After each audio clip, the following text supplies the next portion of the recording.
Welcome, friends and collectors, to another edition of Diecast Emporium Military Mondays, brought to you by my friends at smallscalehobbies.com. You guys know the deal by now. Visit the website smallscalehobbies.com for all of your military scale model needs.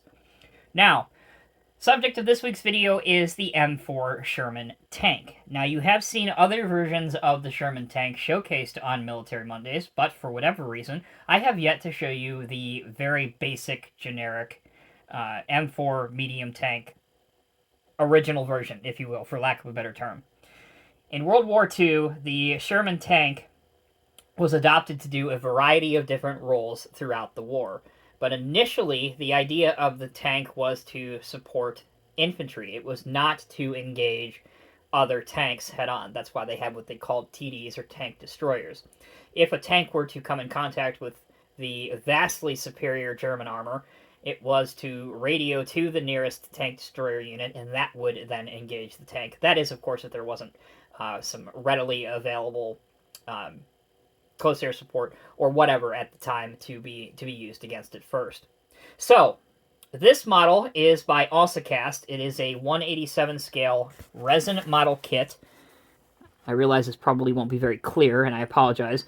But there's the box, kit number 8775.118.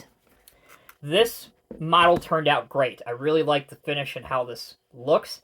The kit itself does not come with any decals. These are decals that I have added from the decal box, if you will, but you can purchase these decals and many others from Small Scale Hobbies.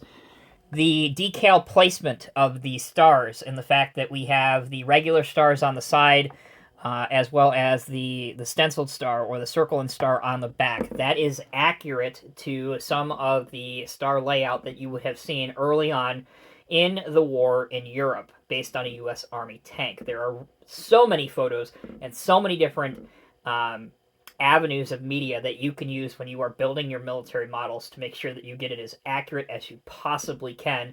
And that's something to me that I take a lot of pride in. I want to make sure that I'm representing these in the most realistic fashion as I possibly can. A couple other notes about this model. You'll notice that I don't have the hatch on this one. It does come with a hatch. You can either have it popped open, you can have it closed. The reason I left mine out is I eventually plan to get a figure set. I think Germania makes a very, very nice figure set of a Sherman tank crew. And this tank is kind of reserved for that role. I would like to have a bunch of guys on this tank. And maybe add some sandbags too at some point if I ever get around to it. But that's why I haven't put it on. It's totally up to you if you want to put it on. In fact, here it is. I still have it in the parts bag here. You can see it just by my thumb right here. There's also the, as it slides around, there's also the machine gun that you could outfit on it if you want to put that on as well. Those are the basic two big pieces I have left off for sake of the video. Now, moving the model out of the way just for a second. Here is the very, very simple instructional sheet.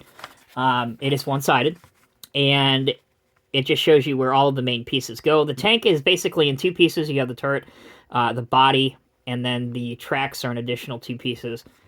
That's really, really it. It's very simple to do. The main gun is another piece as well. So I feel like with AlsaCast in particular, they really have the modeler in mind when they make these kits, unlike some other brands like Trident, for example, who I think secretly their goal is to frustrate the model builder as much as possible. But that's just me. Anyway, AlsaCasts are really, really fun, easy kits to do. And as you can see, even with somebody that has, very little talent, as I do, you can make a halfway decent looking tank.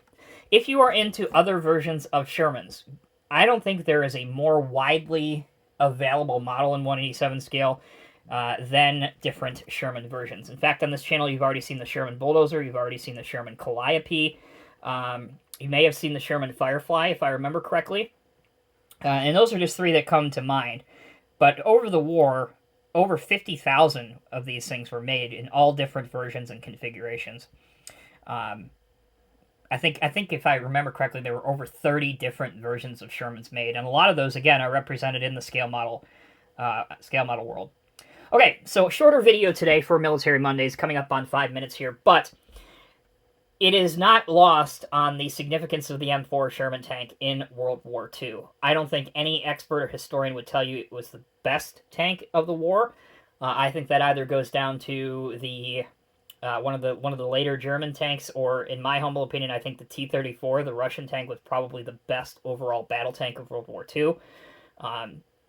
But it is a historically significant vehicle because without these tanks and without the U.S. being able to make as many of them as quickly as they did, there is no doubt that it would have been one of the contributing factors to us losing the war.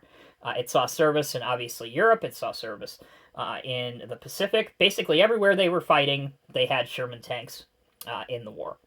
All right, if you want to pick yours up from smallscalehobbies.com, they currently have this kit in stock. Again, you want to search for AlsaCast 8775.118 or just search Sherman tank on their search bar on their website.